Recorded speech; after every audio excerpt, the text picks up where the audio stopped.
Karlovcu gradski službenici potkradali gradsku blagajnu. Onda su u oči suđenja sve nekretnine prebacili na supružnike. Na pritužbe građana zbog radova u Zvijezdi iz gradske uprave nema odgovora, pa se obratili medijima. Evo, kad se žališ našoj gradskoj upravi, onda ne dobiješ niti odgovora.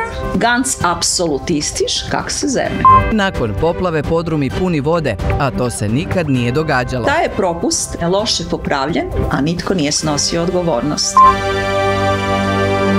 Podsjeća li vas na nešto? Ako vas je i podsjetilo, znajte kako ovo nisu aktualne karlovačke teme iz 21. stoljeća, već iste te teme od prije 100 i više godina. Ono što ja moram reći, ja sam povjesničar. Povijest nas ničemu nije naučila. Ničemu. Rekli su nam drugačije i ono, historija je s magistra vitae, pa kao povijest je učiteljica života, pa bi trebalo nekakvu pouku iz toga izvući.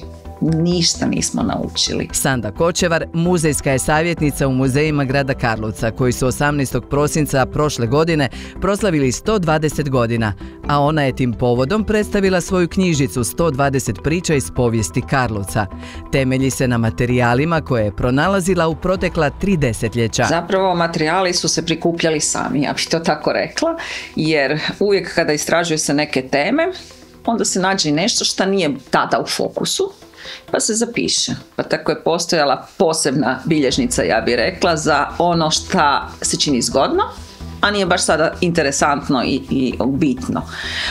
Tako da je tu bilo od arhivskih zapisa, od periodike, od novina starih, gdje su se našle neke zgodne crtice, pa onda u literaturi nešto što je možda prošlo onako ispod radara.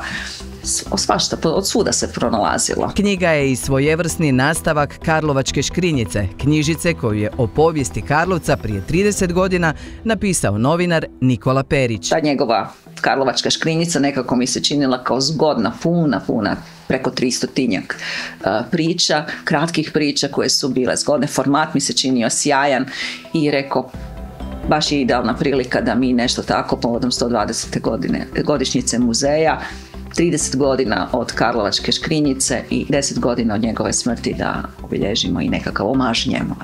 Sandina knjižica pak ima 12 poglavlja, svako s po 10 kratkih i pitkih priča koje svjedoče o životu grada od 1593. do 2023. Može se nabaviti u Muzeju Domovinskog rata na Turnju i na Starom gradu Dubovcu. A tko zna, možda jednog dana 120 priča iz karlovačke povijesti dobije i svoj nastavak, jer materijala ima. Puno priča je ostalo van. Da li će biti nastavak? To nije samo nešto što ovisi samo o meni.